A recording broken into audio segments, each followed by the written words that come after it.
Someone told me that there are 6 jeweled keys scattered across this island. Keys to a great treasure. Well, someone told you wrong. How many keys do we actually have? We have 8, and we need 13 for the door, I guess. So there is 1 extra, like I thought there might be. And he's the one that would ferry us back. If we can pay for it, that is. And this looks like a trainer, strength trainer. I'll definitely talk to you later. But Dox is here. There are intelligent apes in the jungle, troglodytes, but they have turned evil, like most of the animals out there. I have no idea how fawns are supposed to talk. As in, do they have some outrageous accent? And we have strength trainer, no, a dex trainer with some money. Apparently his dexterity wasn't that great because he was unable to prevent that theft or robbery, whatever the proper term for is.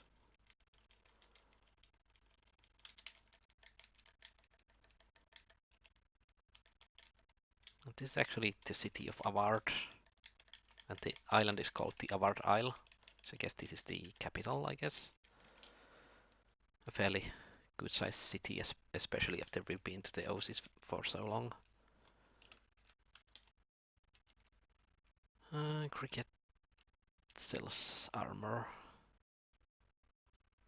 but nothing that really interests us. That's some very interesting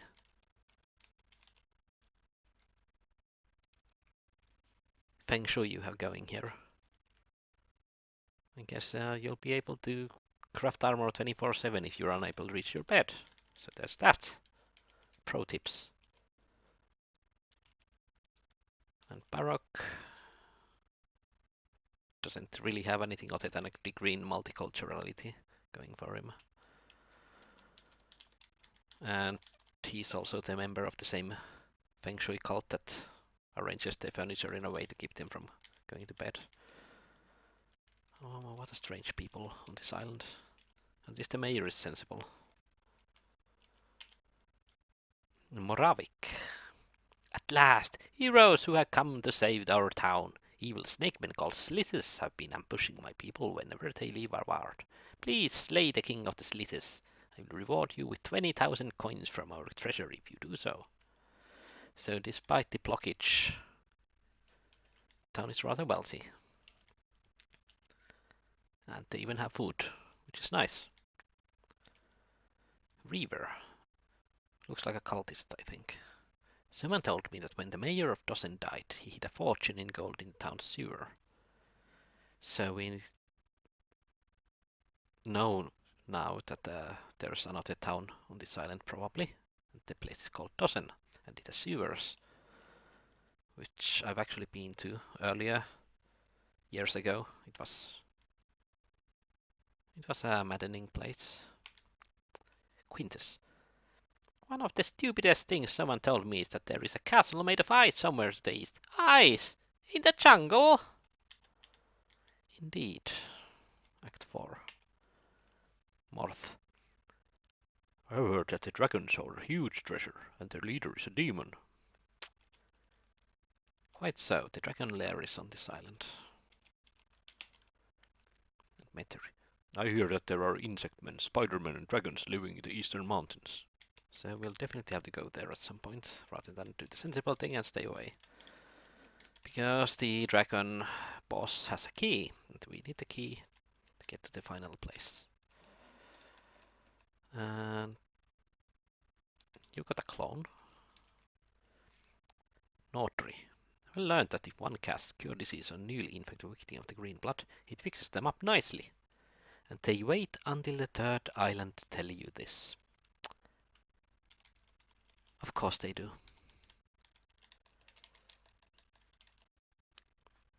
Dale. I've heard that when someone's blood turns green, they go insane. What color is your blood? Just asking for a friend. Oh, we have a recharger here. But I don't think we have any empty items that really need charging. But it's nice to know that there's one here, in case we do find something cool.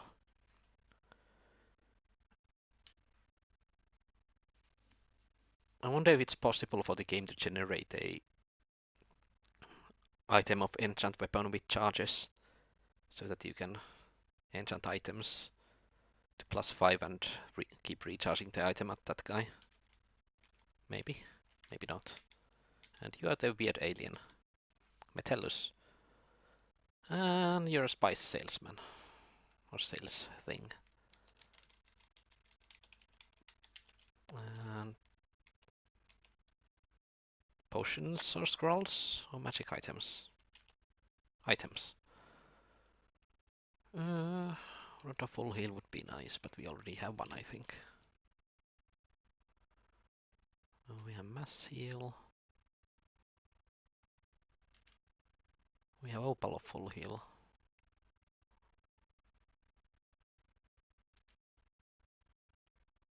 Not a mass heal.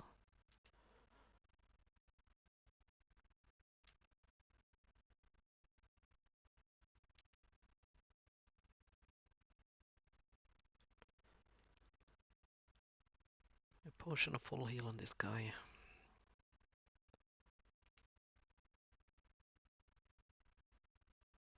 Okay, so actually I only have the opal of full heal, I guess.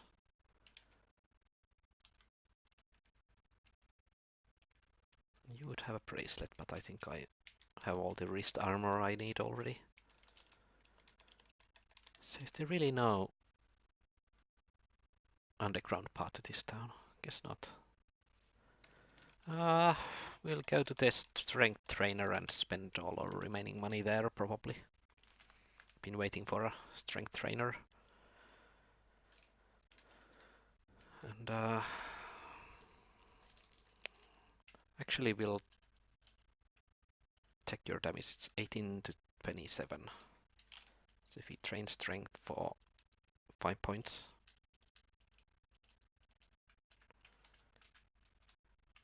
And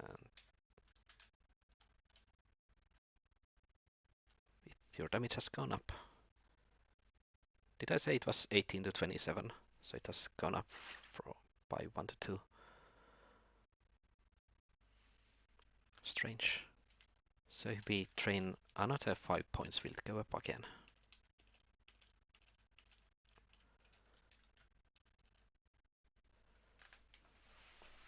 Okay, it seems to scale rather nicely.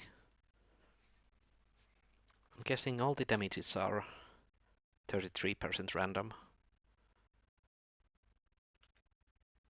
No, you only have 50% random. Huh.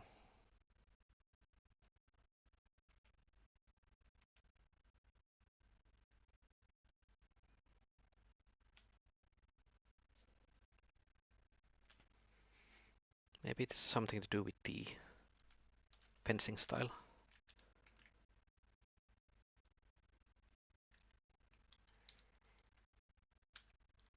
It would explain why your damage is so lacking compared to the rest of the people.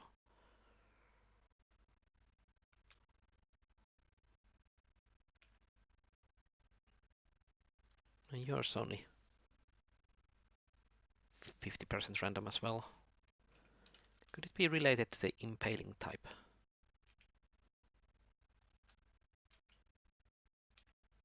Because these are cutting weapons. You have the mithril maul, so let's check how your damage would be with that. Fixed. So 0 random. 26 with damage rating 16 weapon.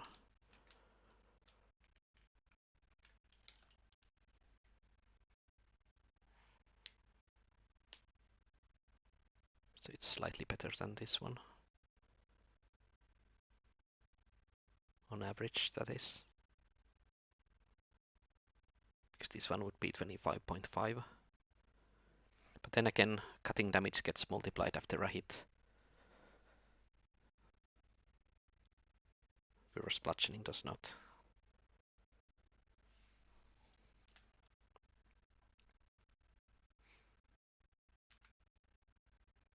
Yeah, I'm calling it the 50% random is a feature of the impaling type. Actually, I should have pole arms that are impaling, so we can check it. Yeah, it's 50% random.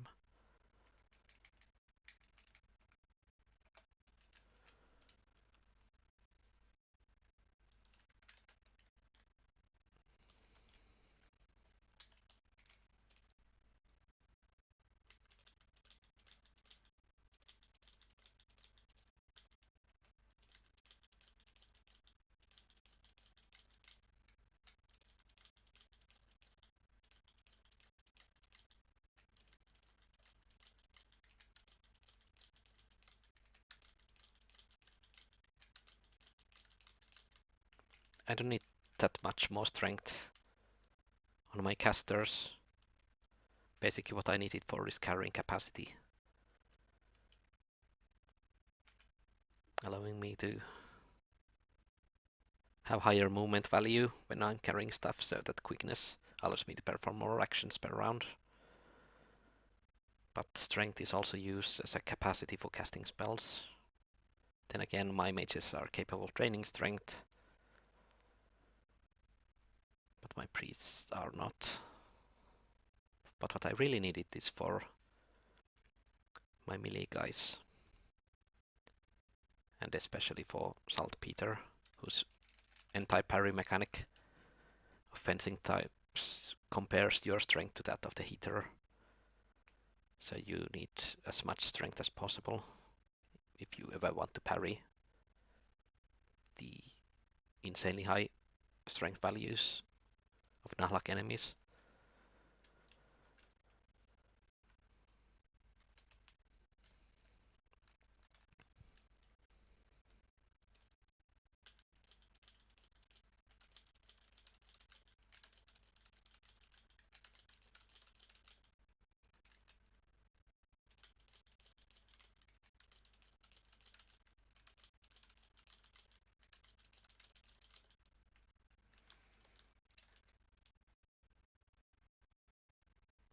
I wonder if I should raise dexterity of my back row more, because it has something to do with the combat initiative, who gets to act first. If my casters get to act first, then when quickened they can really erect some defensive barriers or spam anti-magic before the enemy has a chance to do so. And that would be really great for survival.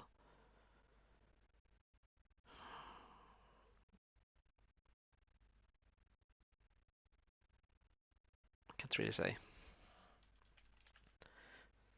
But I'll probably want to spend all my money on this trainer, because I think this was the dexterity trainer, so there's only strength and dex here, and intelligence and health are somewhere else. Because I could have also gone and trained health had it been available here, but it does not look like it. So let's train your strength to at least 85.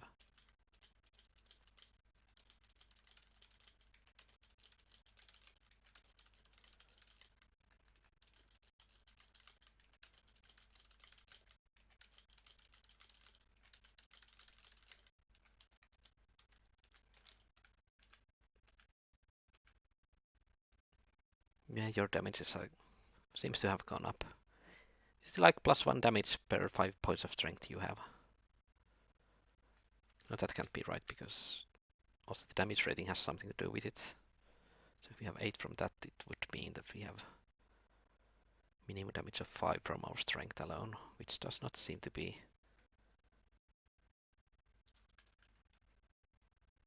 in accordance with the math.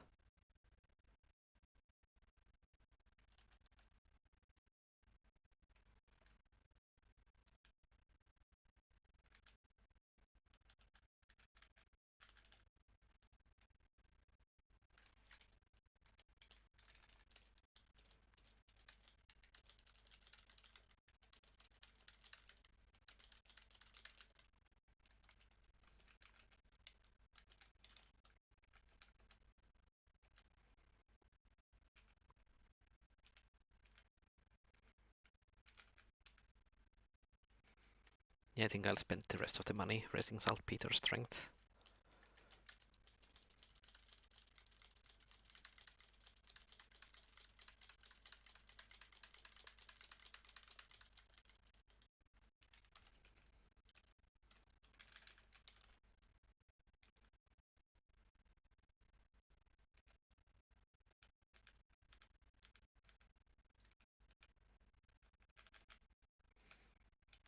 Well, it's almost on par.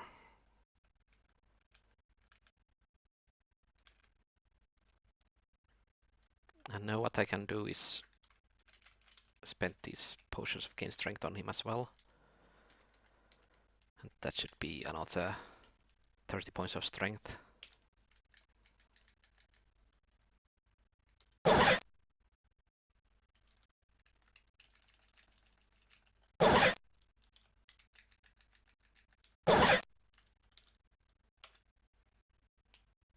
The reason why I saved them for later on was because the training costs goes up depending on how high your stat is. So there's a lot of money saved if I spend them after training strength.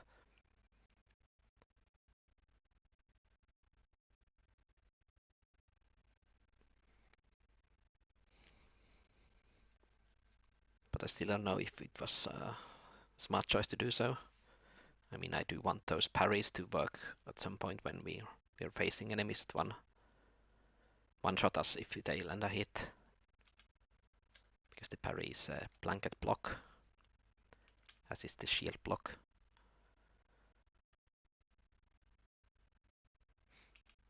Well, we'll see if it in fact does anything.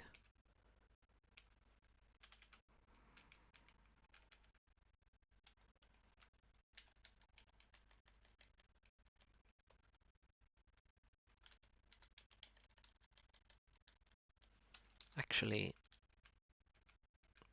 yeah, you're the only one in the front row who uses impaling damage. So now that your damage has gone up, you might be getting some good benefits for that 2.0 multiplier for impaling damage.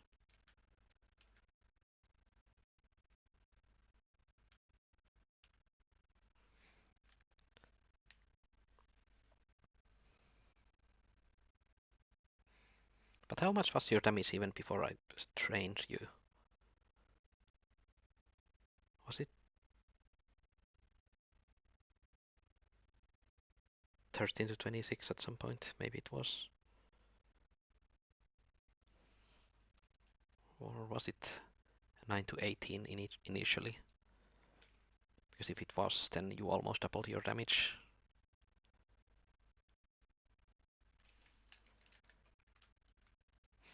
Seems like you get 15 points of damage from your stats. Now your damage went up. What the fuck? Just by unwielding and rewielding.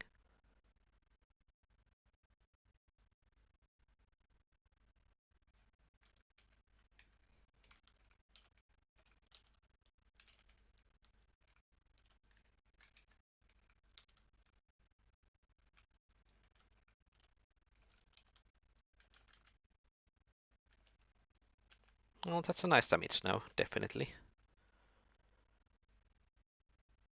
So I'm guessing it's +1 damage for his 10 points of strength. So you're only 2 trains away from yet another point of damage. Which is nice. And we'll exit the town and have a first look at the jungle and then call it a session.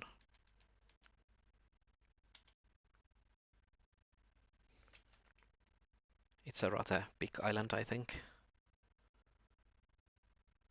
So island 3 and in-game time day 114. This is a good place to end it. So third island, feeling sort of hyped.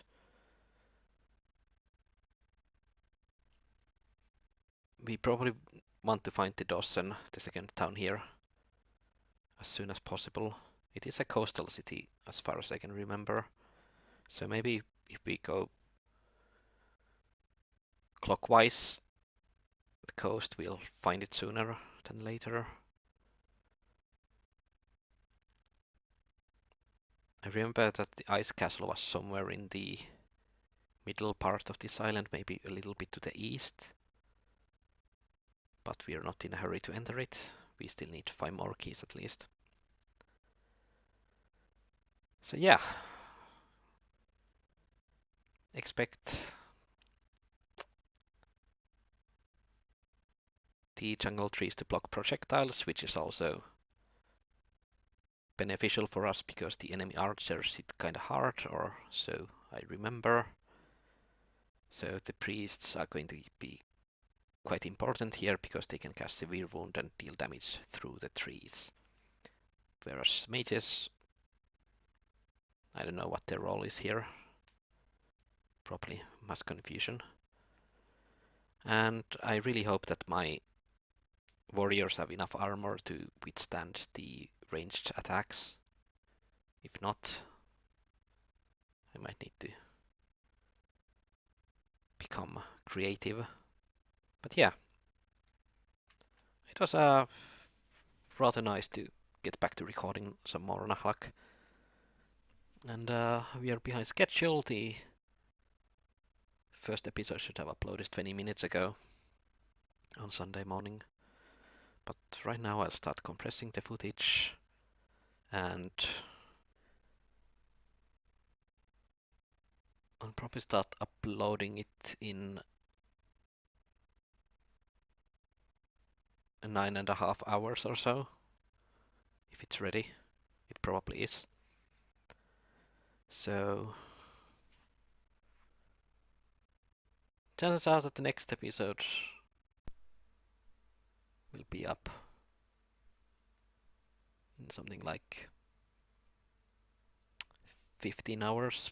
But then again, now that I'm talking on this recording, this will be by in the end of the final episode from this session, so it doesn't really matter what I say here because it's going to be old news whenever this gets uploaded. So yeah, until next time, bye.